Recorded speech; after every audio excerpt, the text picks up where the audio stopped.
اور جا کر اپنی بیٹی کو دفن کر کر واپس آ جائیں۔ پھر ان کو پھر لایا گیا، جیل کے اندر رکھ دیا گیا۔ چند دنوں کے اندر ایک اور بیٹی جو جوان بیٹی گھر کے اندر تھی، اس کا بھی انتقال ہو گیا۔ جو بیٹی پہلی جس بیماری سے انتقال کر گئی، دوسری بیٹی کا بھی اسی عالم میں انتقال ہوا۔ اب یہاں سنیے آپ، پھر جب دوسری مرتبہ گئے، دوسری مرتبہ جانے کے بعد ان کو کیا کر دیا؟ ان کو دفن کر کر آئے، اور یہ کہاں جیل جیسی خطرناک دنیا کے اندر بیٹھ کر، جہاں پر صرف رونے کے علاوہ کوئی اور چیز نہیں ہے، وہاں پر بھی ایک مسلمان اپنے اللہ کو نہیں بھول رہا ہے، اور یہ زبان سے اپنے اشعار یہ کہہ رہا ہے، تیری صحت تو مجھے منظور تھی۔ یہ اپنی بیٹی کے لیے ایک نظم لکھتے ہیں، اور آخر کا مصرع شعر یہ لکھتے ہیں کہ تیری صحت تو مجھے منظور تھی، مگر خدا کو نہ منظور تو وہ مجھے بھی منظور نہیں تھی۔ یہ الفاظ کہہ کر انہوں نے اپنے سینے کو کشادہ کیا اور یہ کہہ دیا، میں اللہ کے دونوں فیصلوں سے راضی ہوں، اللہ کے ہاں میں بھی ہاں ہوں، اللہ کے نہ میں بھی نہ ہوں۔ اللہ کے دونوں فیصلوں سے ایک مسلمان اگر سچے طور پر راضی رہتا ہے تو میرے بھائیوں بزرگوں، دنیا کی کوئی طاقت اس کے ایمان کو ہلا نہیں سکتی ہے، دنیا کی کوئی طاقت اس کے اندر ایک طرح کا اپنا پاور نہیں جما سکتی ہے۔ یہی نا ایسا کون سا معاملہ ہے میرے بھائیوں نوجوان دوستوں، بتاؤ کہ ہم کوئی چیز دنیا میں کھو رہے ہیں یا ہمارے ہاتھ سے نکل جا رہا ہے، ہم نے کروڑوں کا کاروبار کھڑا کر دیا، لاکھوں کی بلڈنگیں بنا کر اس کے ذریعے سے پیسہ حاصل کرنے کا ہم نے ایک ارن کا طریقہ سوچ لیا تھا، چلو ایک مانو میں ایک زمانے کے بعد وہ ہمارے ہاتھ سے نکل گئی۔ ہم کون سا پیدا ہوتے وقت یہ ساری چیزیں اپنے ساتھ لائے تھے؟ اگر لائے بھی تھے تو وہ کب تک ہمارے ساتھ رہے گی؟ غم ہو مگر اتنا غم نہیں کہ ہماری نمازیں ختم، اب لوگ پریشان ہیں، پتہ نہیں بشیر بھائی کیوں ناراض ہیں، تو لوگ یہ کہہ رہے ہیں ان کا کاروبار بند ہو گیا جس کی وجہ سے وہ نمازوں کو بھی نہیں آ رہی۔ حالانکہ معاملہ تو یہ تھا کہ نماز کو آتے اپنے اللہ کو منا کر اس سے بڑے کاروبار کی ترقیوں کی دعائیں کرتے۔ یہ مسلمان کیوں بھول گیا؟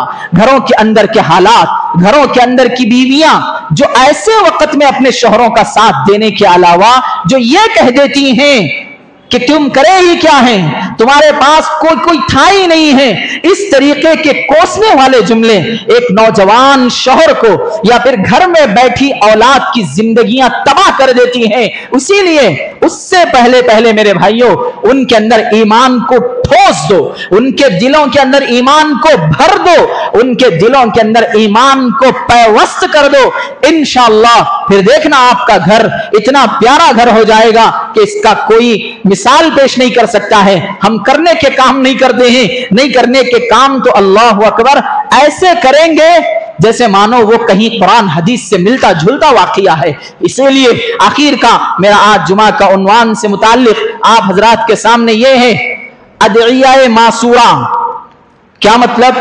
وہ دعائیں جو نبی صلی اللہ علیہ وسلم نے اپنی زندگی میں عمل کیا اور اپنے صحابہ کو کہا کہ یہ دعائیں پڑھتے رہا کرو، اور اس کے اوپر صحابہ کا عمل رہا، تابعی کا تھا، تبع تابعی اولیاء اللہ بزرگان دین کا تھا، وہ دعاؤں کو ہم اپنی زندگی میں لائیں۔ کتنے ایسے مسلمان ہیں جو صبح فجر کی نماز پڑھ کر آیت الکرسی کا اہتمام کر کر صبح سورہ یاسین اپنی زبان سے پڑھ کر گھروں کے اندر پوری خواتین کو، مرد حضرات کو، بچوں کو نماز کا پابند بنا کر اپنے کاروبار کی ابتدا کر رہے ہیں۔ 5% آپ کو ایسے مسلمان ملیں گے میرے بھائیوں۔ پھر اللہ آپ کے ساتھ اگر پریشانی کا عالم لاتا ہے تب بھی تھوڑا سا سینہ چوڑا کر کر اس معاملے کو فیس کرنے کی طاقت پیدا کریں۔ اس وقت اپنے آپ کے ایمان کے پرسنٹیج کو نہ گرائیں۔ اس وقت اگر آپ کا ایمان کا پرسنٹیج گر جاتا ہے تو قیامت کی صبح تک آپ کا اٹھتا نہیں ہے وہ پرسنٹیج، وہی معاملہ بیٹھ جاتا ہے۔ اور 5ویں چیز آج کے جمعہ کے عنوان سے وہ یہ ہے، ہم گزری ہوئی زندگی کو چھوڑ دیں، گزرا ہوا معاملہ ختم کر دیں۔ آج ابھی اپنی جمعہ کی نماز کے بعد اپنے لیے یہ ارادہ کر لے کہ آج سے جو زندگی ہے وہی میری اصل زندگی ہے، اور یہی آج کے بعد کی زندگی سے میں جنت میں جانے کا حقدار بنوں گا۔